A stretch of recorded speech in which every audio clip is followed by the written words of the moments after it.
How's it going, everyone? My name is True Wonder Dog, and today I'll be talking about quite possibly the cheapest move in Mortal Kombat 11. Well, at least in competitive modes, because if we're talking custom combat, then Terminator takes the cake. The guy quite literally has unlimited super armor for a good duration of time, which combined with his 50-50s and crazy high damage combos makes him very terrifying online. Yeah, I'm jumping!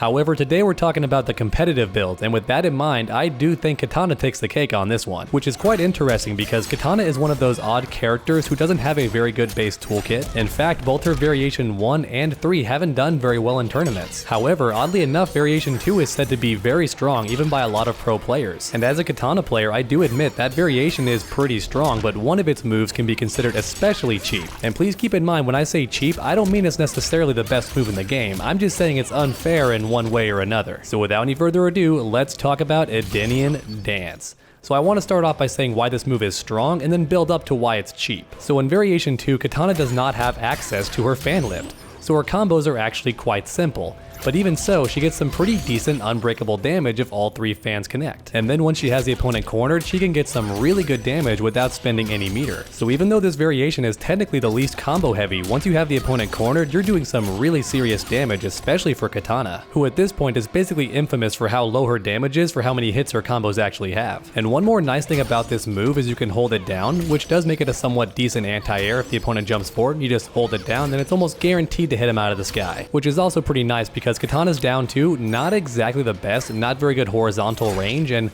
oddly enough, not very good above her either. It's an okay uppercut, but certainly nothing great, and sometimes it can feel downright awful. So Edenian Dance also being a pseudo anti-air is pretty nice as well. But that's just why this move is strong. Nothing I've discussed so far really makes this move cheap. It's got some unbreakable damage, sure, and some really good combo damage, and it's a decent anti-air, but nothing about that is cheap. It's certainly strong, but not cheap, right? So what makes this move unfair? Well, if you ever checked out MK Rio's channel, which is a fantastic channel by the way, I love watching it, he talks a lot about MK9, and in MK9 there is actually something known as random frame data for certain moves, which essentially meant that certain moves could be randomly plus on block and neither the player or the opponent had any way of actually knowing. Which, as you're listening, I'm sure that sounds pretty unfair. You have no way of knowing if the move is plus or neutral or any of that. You just kind of have to guess. That seems a bit ridiculous. Well, oddly enough, Kitana actually has something similar in this game, so let me go ahead and tell Devore to block and check this out. Alright, so I'm gonna walk forward and do a Edenian Dance.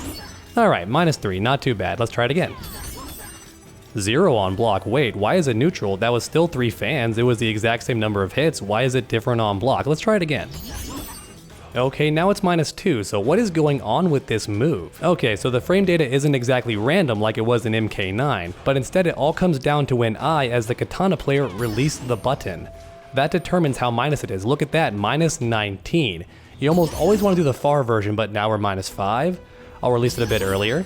And then if I time it perfectly, I'm actually plus on block. And once again, the opponent has absolutely no way of knowing this, and honestly, neither do I unless I practice all the time. There's honestly no real indication of how this move is on block, whether it be plus or minus or even punishable. There's no real way to know. Now, thankfully, Kitana herself does actually help to balance out this move because her fastest crouching attack is only 7 frames and not 6, so certain characters could actually challenge it even though she is +1 if they have a 6 frame normal, and her standing attack is only 8, so not very fast when she stands up, so she pretty much has to do a down 3, and that's not going to lead to a full combo, but even so, she can be randomly plus. So just for a second, imagine how strong a move like this would be in the hands of a faster character like Garrus with a 6 frame normal or Sub-Zero. And keep in mind, I can control how many fans I do, so before I was doing 3, but what if I just want to do 2? And if you start punishing that or taking your turn back there, I can just do 1.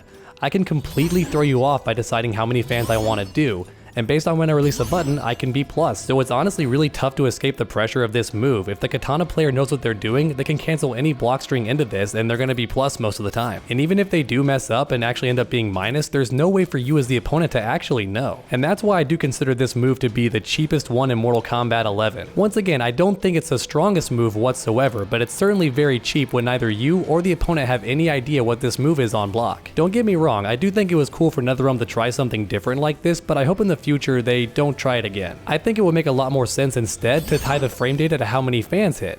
Like maybe 1 fan is the safest, 2 fans is still safe but not as much, and then 3 fans is the most punishable, and that would set up a pseudo mind game because 1 fan is still minus. so the opponent might try to attack you and take their turn back, but you hold it down and the second fan will actually catch them. And then 2 fans is even more minus, but still not punishable, so you as a Kitana player could just do all 3 fans and once again catch them trying to punish you.